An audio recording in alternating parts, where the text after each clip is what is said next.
Hoje eu te convido a gente conversar sobre transtorno obsessivo compulsivo. É claro que é um transtorno que já é muito conversado, muito falado, pela intensidade dos prejuízos e sofrimento psíquico que ele causa às pessoas que sofrem dele, sofrem com ele. Mas na verdade eu queria trazer para a gente discutir sobre uma perspectiva muito atual, com relação às variáveis que esse momento pandêmico nos trouxe, com relação às pessoas que sofrem desse transtorno e toda a terapêutica, que psiquiatras e psicólogos estão enfrentando em função desse momento.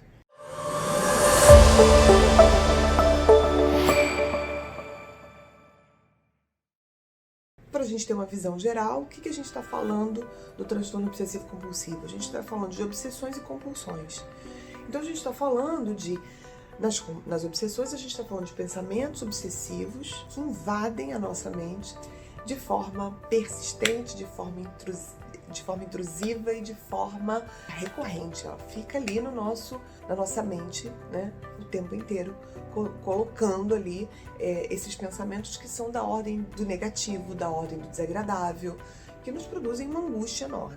Que enquanto a gente não encontra mecanismos, forma de minimizar essa angústia e de estabelecer um controle sobre esses pensamentos, esse nível de angústia, esse nível de tensão, ele fica da ordem do insuportável. Então, quando eu começo a construir rituais, que vão produzir comportamentos compulsivos, ou seja, eu preciso ficar repetindo aquele comportamento para garantir que isso aqui que tá na ordem do meu pensamento obsessivo não vai acontecer. Ou seja, essas questões desagradáveis não vão estar acontecendo. Então, eu começo a ter um comportamento compulsivo. Então, caiu no bico. Eu começo a ter um comportamento compulsivo. Então, como é que seria mais ou menos isso? Eu tenho o pensamento, por exemplo, de que eu preciso poupar para não ficar sem, que eu preciso armazenar para que eu não fique sem, que eu preciso garantir a minha segurança através desse armazenamento, dessa economia, que nada pode ser descartado. Eu tenho uma relação de apego com tudo aquilo que eu tenho e, portanto, eu não consigo me desfazer. Por mais que aquilo esteja estragado, por mais que aquilo esteja quebrado, por mais que aquilo não tenha a menor utilidade para mim, eu não consigo mais desapegar. E aí, o que eu faço? Eu tenho essa necessidade a satisfazer, porque se eu fico com aquele pequeno pensamento recorrente de que vai me faltar, eu vou ter dificuldades, eu vou passar necessidade. Então, para que isso aqui não aconteça, eu preciso criar formas de controle para que isso não aconteça. Quais são as formas? São os meus rituais e os meus comportamentos, que dão origem aos comportamentos. Então, são os nossos... Tem aí, inclusive, um seriado sobre isso, um programa, que são os acumuladores. Então, eles começam um processo de acumulação como uma forma de garantir que é isso que fica na ordem do meu pensamento, da minha obsessão, não vai conseguir. Então, na medida em que eu acumulo, eu garanto que isso aqui não vai acontecer. Só que isso não para nunca. Portanto, isso aqui fica se repetindo o tempo inteiro. Então, essa é a dinâmica. Esse é o funcionamento. Quanto mais intenso, quanto mais intensidade eu tenho nessa dinâmica, mais prejuízos essa pessoa vai ter. Isso eu estou falando de prejuízos emocionais, psicológicos, sociais, culturais. Eu estou falando que em todas as suas dimensões ele começa a ter prejuízos com relação à sua empregabilidade, ao seu desenvolvimento acadêmico, enfim, ao seu desenvolvimento relacional, profissional, enfim. Então, o que vai me dizer a gravidade do transtorno é a sua intensidade, é a maneira como ele se expressa. Então, quando a gente está falando dessas especificações dos acumuladores ou dos pensamentos que surgem a partir de questões relacionadas à contaminação, que diz respeito a esse momento. É esse link que eu quero fazer com você. Então, quando a gente está falando aqui, por exemplo, de pensamentos relacionados ao medo da contaminação, de ser contaminado por vírus, por ser contaminado por sujeira, por ser contaminado por radioatividade. E para isso, para que eu não seja contaminado, porque isso é na ordem do pensamento, para que eu não seja contaminado, o que vai acontecer? Eu começo a criar rituais, eu começo a criar comportamentos que possam garantir que isso aqui não vai acontecer. Então, quando eu começo a criar esses rituais, que rituais são esses? De lavar as mãos, de não colocar as mãos na superfície, muitas vezes de usar luvas.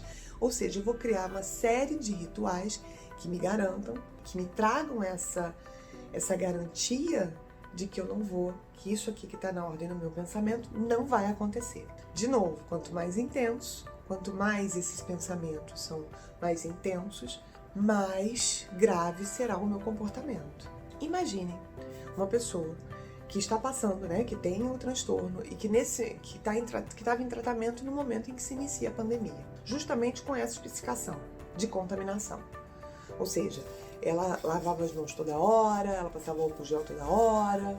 Imagina ela na sua terapêutica, com os seus medicamentos. Os psiquiatras, normalmente, eles fazem a medicação da terapia cognitivo-comportamental. Ele está ali todo num processo de cuidado, onde as orientações são para que você não diminua o número de repetições. Ou seja, se você lavava as mãos 40 vezes, vamos começar a ter uma consciência de que essa mão está limpa e vamos começar a diminuir o número de lavagens dessa mão.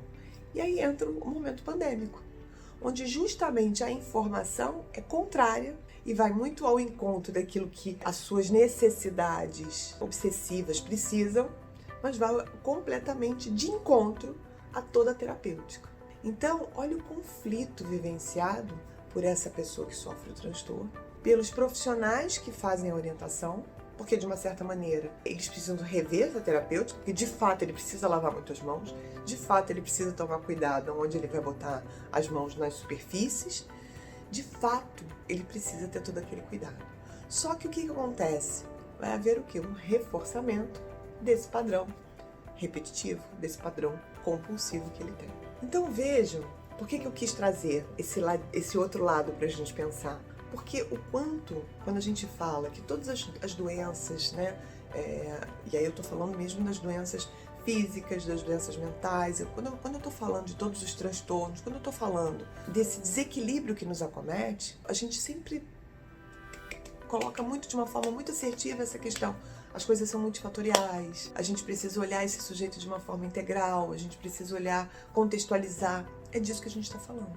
Então as pessoas hoje que estão sendo cuidadas, os profissionais que estão envolvidos nesse cuidado, eles estão passando por um grande desafio, que é pensar na sua terapêutica, pensar em como lidar com isso, pensar em como ajudar essa pessoa em sofrimento em função dos seus comportamentos compulsivos, mas de forma a garantir também a sua integridade física. Então, olha o grande desafio que um profissional da área da saúde hoje tem enfrentado quando se fala dos transtornos obsessivos compulsivos, principalmente aqueles que têm a questão específica com as contaminações. Então fica aqui só para a gente refletir, né, o quanto as nossas práticas, sejam psicológicas, né, seja outros profissionais da área de saúde, o quanto as nossas práticas elas não podem ficar limitadas a um sintoma, ao transtorno, à doença. Ela precisa, na verdade, estar sempre ampliando. Eu preciso ter um olhar sistêmico, sempre, no sentido de compreender as variáveis que estão acontecendo, o que está acontecendo no sistema em que essa pessoa está inserida, para que eu possa, de fato, ajudá-la, né, no seu cuidado, no seu tratamento, diminuindo ou, se possível, né, eliminando os estímulos que causam tanto sofrimento psíquico a ela. Então fica aqui a proposta da gente sempre ter muita atenção, né, enquanto profissionais da saúde, de que a gente tem que estar olhando, ampliando o nosso olhar, ter esse olhar sistêmico, esse olhar que não reduz, esse olhar que amplia e que considera todo esse dinamismo que faz parte de todos os sistemas que a gente está inserido. Eu deixo aqui a reflexão para que a gente veja o quanto desafiador são as nossas práticas, né, com relação a esse nosso objetivo, que é levar para o outro as terapêuticas, enfim, o cuidado, de forma que possa minimizar ou eliminar todos aqueles estímulos que possam vir, que estejam trazendo sofrimento psíquico para ele. A gente se vê no próximo vídeo. Se inscreva no canal, toque o sininho. Se achar que o vídeo pode ajudar outras pessoas, compartilhe. E a gente se vê por aqui, tá? Qualquer dúvida me escreva. Eu vou respondendo, eu posso demorar um pouquinho, mas eu vou responder, que a gente continua aqui conectados juntos. Um beijo enorme pra vocês e até o próximo vídeo.